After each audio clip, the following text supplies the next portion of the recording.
ಬೆಂಗಳೂರು ಸಮೀಪದಲ್ಲಿ ಮಾಗಡಿ ರಸ್ತೆಯಲ್ಲಿ ಎರಡು ಕ್ವಾರಿಯಲ್ಲಿ ಕುಸಿತ ಆಗಿದೆ ಅಂತೇಳಿ ವರದಿ ಬಂದಿದೆ. ಸುಮಾರು 6 ರಿಂದ 7 ಜನಕ್ಕೆ ಮಣ್ಣಲ್ಲಿ ಮಣ್ಣು ಕುಸಿತಾಗಿ ಸತ್ತಿದ್ದಾರೆ ಅಂತೇಳಿ ಮಾಹಿತಿ ಬಂದಿದೆ. ಒಂದು 2 ಬಾಡಿ ಸಿಕ್ಕಿದೆ ಅಂತ ವರದಿ ಕೂಡ ಕೊಟ್ಟಿದ್ದಾರೆ. ಮಿಕ್ಕಿದ ಎಂಟೈರ್ ಟೀಮ್ ಎಲ್ಲ ಈಗಾಗಲೇ ನಮ್ಮ ಪೊಲೀಸ್ ಅಧಿಕಾರಿಗಳು, ಮೈಸಂಜಿಯಾಲಜಿ, ನಮ್ಮ DC ಎಲ್ಲ ಕೂಡ ಸ್ಥಳಕ್ಕೆ ಧಾವಿಸಿದ್ದಾರೆ.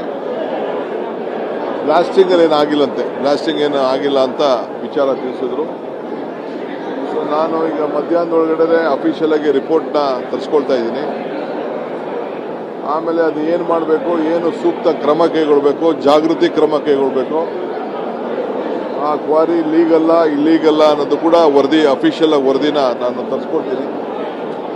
ಆಮೇಲೆ ಅದಕ್ಕೆ ಯಾವ ರೀತಿ ಕ್ರಮ ಕೈಗೊಳಿಸಬೇಕು ಅಂತೇಳಿ ತೀರ್ಮಾನವನ್ನು ಮಾಡ್ತೀನಿ. ಯಾಕೆಂದರೆ ಯಾವುದೇ ಕ್ವಾರಿಗಳು ನಡೆಸಬೇಕಾದ್ರೆ ಅವ್ರದ್ದೇ ಆದಂಥ ಒಂದು ನಿರ್ದಿಷ್ಟವಾದಂಥ ನಿಯಮ ಇರ್ತದೆ.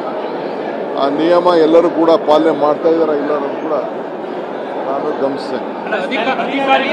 ಸ್ಥಳೀಯ ಶಾಸಕರು ಆರೋಪಿಸುವ ಪ್ರಕಾರ ಸರ್, ಹಿಂದೆ ಚಿರತೆ ಇದೇ ತರ ಬ್ಲಾಸ್ಟ್ ಆಗಿ ಚಿರತೆ ಸತ್ತೋಗಿತ್ತು. ಆಗಲೂ ಅರಣ್ಯಾಧಿಕಾರಿಗಳು ತನಿಖೆಗೆ ಆದೇಶ ಮಾಡಿದ್ರು.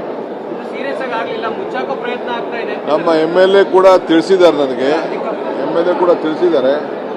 ನಾನು ಅಫಿಷಿಯಲ್ ಆಗಿ ರಿಪೋರ್ಟ್ ತರಿಸ್ಕೊಂಡೇ ನಾನು ಮಾತಾಡ್ತೀನಿ. ಅಧಿಕಾರಿಗಳು ಕೂಡ ಗೊತ್ತಿದ್ರು ಕೂಡ ಸರಿಯಾದ ರೀತಿಯಲ್ಲಿ ಕೂಡ ಅವರು ಕ್ರಮ ಕೈಗೊಳ್ಳಲ್ಲ ಅನ್ನುವಂಥ ಆರೋಪ ಇದೆ. ನಾನು ತಿಳಿಸ್ತೀನಿ. ನೋಡಪ್ಪ, ಎಷ್ಟು ಜನ ಸತ್ತಿದ್ದಾರೆ, ಏನಾಗಿದೆ, ಫಸ್ಟು ಮಾಹಿತಿ ಬರಲಿ. ಪರಿಹಾರ ಬಂದ ತಕ್ಷಣ ಯಾರು ಸತ್ತಿರೋ ತಕ್ಷಣ ಬಂದ್ಬಿಡಲ್ಲ. ಪರಿಹಾರ ಅದಕ್ಕೆಲ್ಲ ಪ್ರೊಸೀಜರ್ ಇದೆ. ಖಂಡಿತ ಯಾರಿಗೇನು ಪರಿಹಾರ ಕೊಡಬೇಕು ಕೊಡೋಣ.